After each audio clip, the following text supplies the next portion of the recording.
રાજકોટની સાથે સુરત શહેરમાં પણ રોગચાળાએ માથું ઉંચક્યું છે। સુરતના ડિંડોલી, નવાગામ, પાંડેસરા, વડોદ, ઉધના, લિંબાયત વિસ્તારમાં ઝાડા ઉલટી સહિતનો પાણીજન્ય રોગચાળો વકર્યો છે। સુરતની સિવિલ અને ખાનગી હોસ્પિટલમાં દર્દીઓની લાંબી લાઈન છે।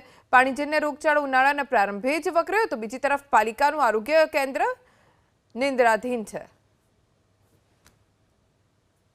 સુરત શહેરમાં રોગચાળો થામવાનું નામ નથી લઈ રહ્યું, ત્યારે વધુ કેસો સિવિલ હોસ્પિટલમાં નોંધાઈ રહ્યા છે। આ દ્રશ્ય જોઈ શકો છો, નાના બાળકોથી લઈ મોટા સૌ કોઈ અત્યારે આ પ્રમાણે નવી સિવિલ આવતા હોય છે, ત્યારે સૌથી વધારે ઝાડા ઉલટી અને પેટના રોગો સામે આવી રહ્યા છે। કમળો હોય કે પછી કોલેરા હોય, આ પ્રમાણેના દ્રશ્યો છે એ જોવા મળી રહ્યું છે। બાળકોનું વજન કરવામાં આવતું હોય છે અને ત્યારબાદ તેને કયા પ્રકારની સમસ્યા છે તેના નિદાન માટે ડૉક્ટરનો પણ અત્યારે હાલ સંપર્ક કરવામાં આવતો હોય છે। આ દ્રશ્ય જોઈ શકાય છે, નાના નાના બાળકો સૌથી વધારે અસરગ્રસ્ત જોવા મળી રહ્યા છે। बहन जी, क्या हुआ है बच्चे को, क्या तकलीफ? बुखार है।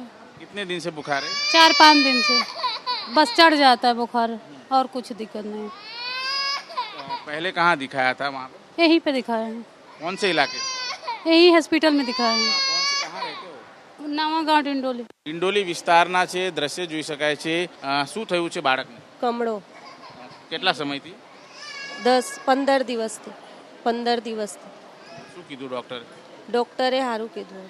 આ પ્રમાણેની તસવીરો છે એ સુરત શહેરના અલગ અલગ વિસ્તારો, ખાસ કરીને કહી શકાય કે ડિંડોલી હોય કે પછી પાંડેસરા, વડોદ કે પછી નવાગામ, આ તમામ વિસ્તારોની અંદર ભરચક આ પ્રમાણે દર્દીઓ છે એ નોંધાઈ રહ્યા છે। ખાસ કરીને નવી સિવિલ હોસ્પિટલની તમામ ઓપીડીઓ છે અત્યારે ભરચક જોવા મળી રહી છે, ત્યારે આરોગ્ય વિભાગ કુંભકર્ણની નિંદ્રામાં હોય તેવું અત્યારે દેખાઈ રહ્યું છે।